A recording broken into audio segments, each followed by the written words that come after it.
इस तरह नहीं चलेगा भाई। 1.5 साल इज वेरी ह्यूज।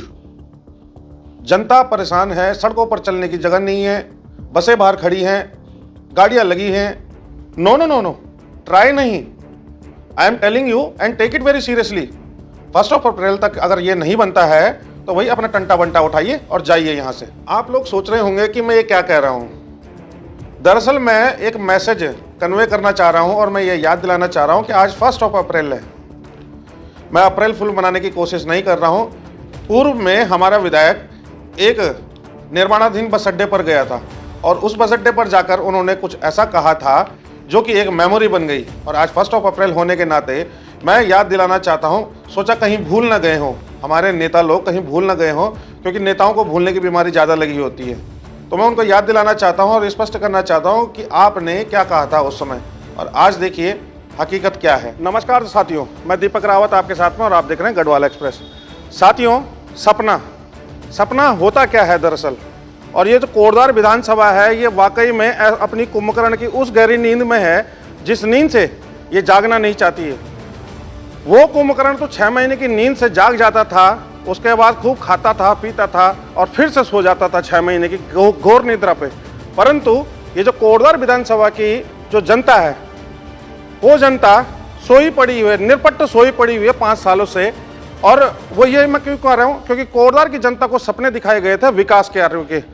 वो विकास कार्य जिनके लिए समय समय पर हमारे नेताओं की तरफ से वीडियो जारी करके, फोटो जारी करके और उनके कार्यकर्ताओं के द्वारा, चेले चपाटे चमचे चाटुकारों के द्वारा वो वीडियो और वो फोटो हैं वो दिखाई जाती हैं कि यहाँ पर कोटद्वार में भव्य बस अड्डा बनेगा, कोटद्वार में भव्य आपका रेलवे स्टेशन बनेगा और कोटद्वार में मल्टी लेवल पार्किंग होगी, वाईफाई की सुविधा होगी, महिलाओं के लिए शौचालय होंगे, गौवंशों के लिए आप गौशालाएं होंगी, नंदीशाला होगी। परंतु कहाँ है ये सब? तो ऐसा लगता है जैसे ढक के 3 पात वाली कहानी हो गई। और समय समय पर हम तो आपको बताते रहते हैं, दिखाते रहते हैं।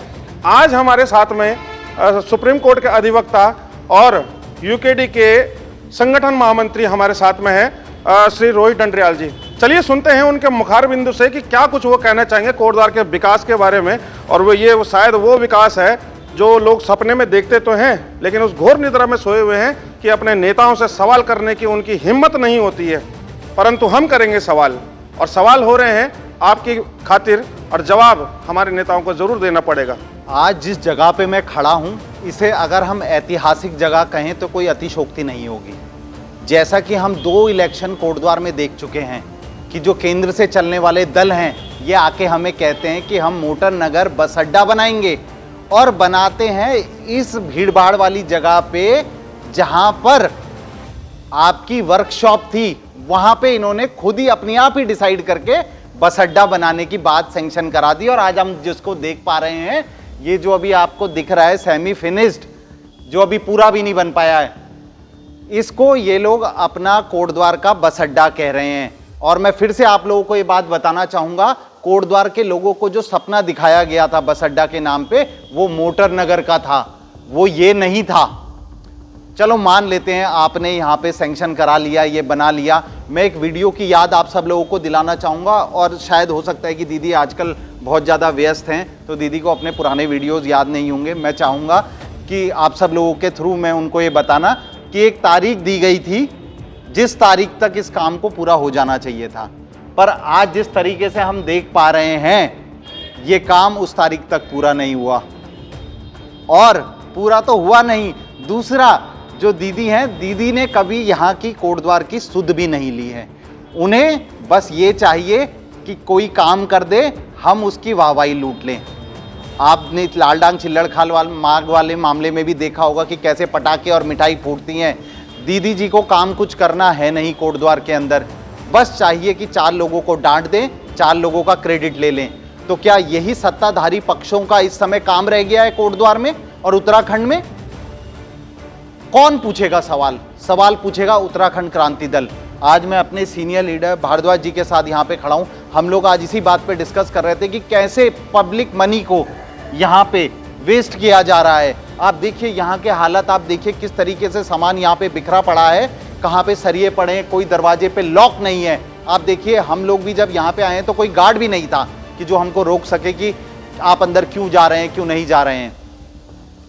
ये सब जो हम यहाँ पे दिखाने के लिए आए हैं, हम आप सब लोगों के पब्लिक मनी की यहाँ पे बात कर रहे हैं कि कैसे यहाँ पे बिना दरवाजे पे ताला लगे ये सब काम यहाँ पे इसको खुला छोड़ा गया है, जो कहीं ना कहीं दिखाता है कि जो हमारा मनी से जो यहाँ पे सामान खरीदा गया है उसके चोरी हो जाने का डर है। और ऐसी चीज़ें हमारे कोटद्वार में कई सारे समीकरण निकल के सामने आए हैं, जैसा कि हमने बाबर क्षेत्र में भी देखा है कि कर्णाश्रम में एक मशीन चोरी हो जाती है।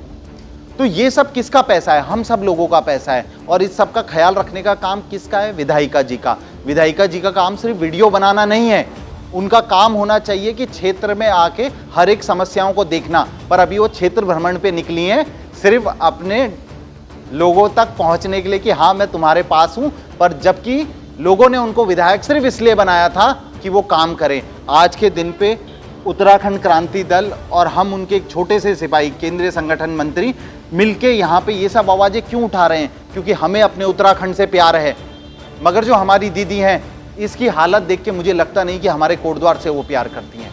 मैंने कल एक उनका वीडियो देखा जिस वीडियो में वो डांट रही थी आम जनता को कि आप घर चले जाएं, जबकि प्यार से समझाना चाहिए था कि दीदी भूली, मैं हाथ जोड़ के विनती करती हूँ आप घर चले जाएं, आपके घर आपका सामान आएगा। नहीं आता है तो ये मेरे पीए का नंबर है, आप इनसे बात करिएगा, आपका सामान आप तक पहुंच जाएगा। आपको खड़े होने की आवश्यकता नहीं है, आपने धूप में खड़े रह के मुझे वोट दिया है तो आपका काम मैं कराऊंगी। भाव ये होना चाहिए था, पर भाव है वहाँ पे हेडमास्टरनी वाला दीदी जी का। तो आप सोचिए हमारा उत्तराखंड, हमारा कोटद्वार इन केंद्र से चलने वाले दलों के जो इनकी आव दिशा है किस तरफ जा रहा है। देखिए खंडर की तरफ जा रहा है। मेरे आसपास देख पा रहे हैं हम एक ऐसी ऐतिहासिक जगह पे खड़े हैं, जो ऐतिहासिक जगह यहाँ पे ना होकर मोटर नगर पे होनी चाहिए थी। किसने ये डिसाइड किया कि ये बस अड्डा मोटर नगर नहीं बनेगा, ये बस अड्डा यहाँ बनेगा? कैसे लोगों की अपेक्षाओं को इन्होंने घाम लगा दिया, जो हम गढ़वालियों में कहते हैं कि हमारी अपेक्षाओं को इन्होंने घाम लगा दिया। जिन चीज़ों पे लोगों से इन्होंने वोट बटोरे पिछले 10 सालों से, ये बताते हुए कि मोटर नगर बस अड्डे निर्माण होगा जहां से बसों का संचालन होगा, और अंत में इन्होंने बस अड्डा बनाया कहां पे? एक वर्कशॉप पे। और वो भी सिर्फ एक बस अड्डा है। ये आप समझिए, ये सिर्फ जो हमारी रोडवेज है उनका बस अड्डा है, बाकियों औरों का बस अड्डा ये नहीं है। ये टैक्सी स्टैंड भी नहीं है। सोचिए हमारे कितने जो हमारी कम्युनिकेशन के लिए, जो हमारे इधर से उधर कम्यूट करने के लिए जो हमारी बसेज और जो हमारी टैक्सियां चलती हैं, उनके लिए वो जगह आवंटित थी। पर आप सोचिए जब हमने हाई कोर्ट में वो PIL फाइल करी और हाई कोर्ट में इस बात को कहा कि पब्लिक मनी को कैसे इन्होंने वेस्ट किया है, तो वहाँ पे ये लोग कहते हैं कि हम तो उसको बस अड्डा बना ही नहीं रहे, हम तो उसको कॉमर्शियल कॉम्प्लेक्स बना रहे हैं। तो इन लोगों से सवाल पूछे जाने चाहिए कि क्यों ये लोगों को बेवकूफ़ बनाते रहे ये बोल के कि आप हमें मोटर नगर बस अड्डे के नाम पे वोट दें, हम यहाँ पे बस अड्डा बनाएंगे, जब वहाँ बस अड्डा बनाना ही नहीं है।